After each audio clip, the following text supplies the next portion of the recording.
Assalamualaikum warahmatullahi wabarakatuh. Perkenalkan, kami dari kelompok 1 yaitu Goa Talo. Yang pertama, saya Muhammad Yusuf Sepuluh. Dan saya Ferdinand Najima Putra. Nama saya Muhammad Lutfi. Saya Olivia Pradisti dan saya Nazwa Kirana Febriani.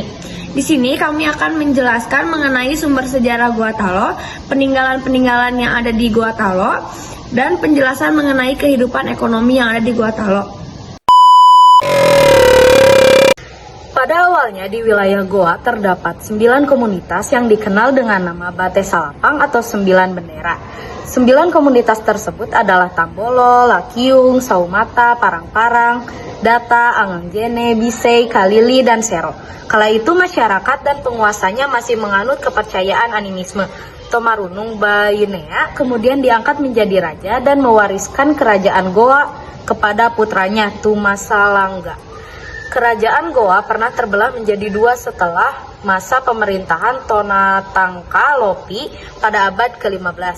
Hal ini disebabkan oleh perang saudara antara 2 putra Tonatangka Lopi, Batara Goa dan Karaeng Loerisero yang saling berebut tahta. Setelah Batara Goa menang, Karaeng Loerisero turun ke muara Sungai Talo dan mendirikan kerajaan Talo. Selama bertahun-tahun, 2 kerajaan bersaudara ini tidak pernah akur. Hingga akhirnya setelah bersatu kembali, kerajaan ini disebut Kerajaan Goa Talo atau Kerajaan Makassar dengan sistem pembagian kekuasaan. Raja dipilih dari garis keturunan Goa, sedangkan Perdana Menterinya dari keturunan Talo.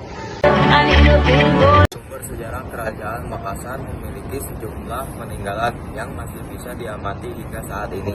Berikut peninggalan sumber sejarah Kerajaan Makassar. Yang pertama, Istana Baalompo. Istana Baalompo terletak di desa Sumbu Minahasa, Kecamatan Somo Upu, Kabupaten Goa. Istana ini didirikan oleh Raja Goa ke-35 dan 1 Mangi-Mangi Daeng Matutu. Terdapat 54 pilar di istana ini, sudah 6 jendela di sisi kiri serta 4 jendela di depan. Saat ini istana Baalompo digunakan sebagai museum yang menampung benda-benda kerajaan. Sistem pemerintahannya yang pertama politik, berkembang sangat pesat pada masa pemerintahan Sultan Hasanuddin. Karena pada masa pemerintahannya beliau memperluas dan menguasai daerah-daerah yang dapat menunjang keperluan perdagangan. Yang kedua, ekonomi. Kehidupan ekonomi di Makassar berkembang sangat pesat karena letaknya sangat strategis, memiliki pelabuhan yang banyak disinggahi pedagang asing. Yang ketiga, sosbud. Sebagai negara maritim, maka sebagian besar masyarakat Makassar adalah nelayan dan pedagang. Walaupun masyarakat Makassar memiliki kebebasan untuk berusaha dalam mencapai kesejahteraan hidupnya, tetapi dalam kehidupannya mereka sangat terikat dengan norma adat yang mereka anggap sakral. Dari segi kebudayaannya, maka masyarakat Makassar banyak menghasilkan benda-benda budaya yang berkaitan dengan pelayaran. Mereka terkenal sebagai pembuat kapal. Kapal yang dibuat oleh orang Makassar dikenal dengan nama Pinisi dan Lombok. Kerajaan Goa Talo telah menjadi pusat perdagangan di kawasan timur Nusantara.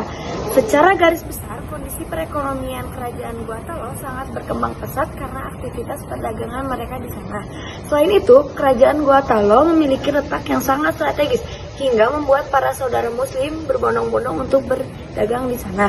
Tidak hanya menjadi pusat perdagangan Nusantara, Kerajaan Goa Talo juga menjadi pusat perdagangan internasional. Para pedagang internasional yang datang ke Goa Talo adalah Portugis, Inggris, dan Demak. Untuk melindungi kegiatan perdagangan di Kerajaan Goa Talo, pemerintah Kerajaan Goa Talo membangun sejumlah benteng pertahanan di sepanjang pesisir dari paling utara, Benteng Talo, sehingga selatan, yang namanya Benteng Barombong. Ini apa? Kehidupan sosial budaya Goa Talo yang terletak di Sulawesi Selatan kaya akan warisan sejarah, tradisi, dan kebudayaan. Masyarakatnya memiliki tradisi kuat dalam seni musik, tari, upacara adat yang masih dijaga dengan baik. Selain itu, kehidupan sosial di sana juga dipengaruhi oleh agama dan sistem nilai. tradisional yang kuat. Apa dia cakap tuh Raja? Berikut ada peninggalan kerajaan Gua Talo. Yang pertama ada Benteng Somba Opu. Benteng Somba Opu adalah bangunan yang dulunya berfungsi sebagai benteng kerajaan. Benteng ini dibangun pada tahun 1525 oleh Sultan Goa ke-9, yaitu Daeng Matae Karaeng Tumpae Risi Kolomona. Yang kedua ada Benteng Rotterdam. Benteng Rotterdam dibangun sebagai markas komando pertahanan, kantor pusat perdagangan, dan ditemukan bagi para pejabat tinggi Belanda. Mohon maaf apabila ada kesalahan kata. Sekian dari kami. Wassalamualaikum warahmatullahi wabarakatuh.